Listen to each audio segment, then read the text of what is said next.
Maharashtra 39 news network. सत्य बातमी, ठाम भूमिका. खांडबारा रेल्वे स्थानकावर थरार.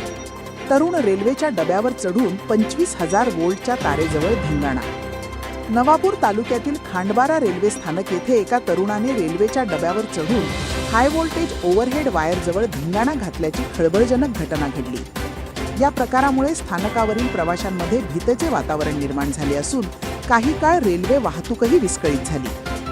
मिळालेल्या माहितीनुसार दिनांक 6 मार्च शुक्रवारी रात्री सुमारे 10 ते 10:30 वाजेच्या सुमारास भुसावळ सुरत रेल्वे मार्गावरील खांडबारा स्थानकात उभी असलेल्या पॅसेंजर गाडीवर एक तरुण अचानक डब्याच्या छतावर चढला. छतावर गेल्यानंतर त्याने धावपळ करत गोंधळ घालण्यास सुरुवात केली.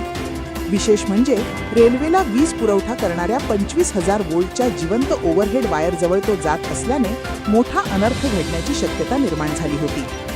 ही बाब लक्षात येताच स्टेशन मास्टर आणि रेल्वे सुरक्षा दलाच्या जवानांनी तातडीने घटनास्थळी धाव घेतली. खबरदारीचा उपाय म्हणून या मार्गावरील विद्युत पुरवठा तात्काळ खंडित करण्यात आला. रेल्वे कर्मचाऱ्यांनी त्या तरुणाला खाली उतरवण्यासाठी वारंवार विनंती केली, मात्र तो कोणाचेही ऐकण्याच्या मनस्थितीत नसल्याने काही काळ तणावाचे वातावरण निर्माण झाले. सुमारे अर्धा ते 1 तासाच्या प्रयत्नांनंतर रेल्वे कर्मचाऱ्यांना अखेर त्या तरुणाला सुरक्षितपणे खाली उतरवण्यात यश आले. या संपूर्ण प्रकारामुळे रेल्वे स्थानकावर मोठी खळबळ उडाली असून काही काळ रेल्वे कर्मचाऱ्यांची चांगलीच धावपळ पाहायला मिळाली. महाराष्ट्र 39 न्यूज नेटवर्कसाठी दर्शन राजपूत, खांडबारा.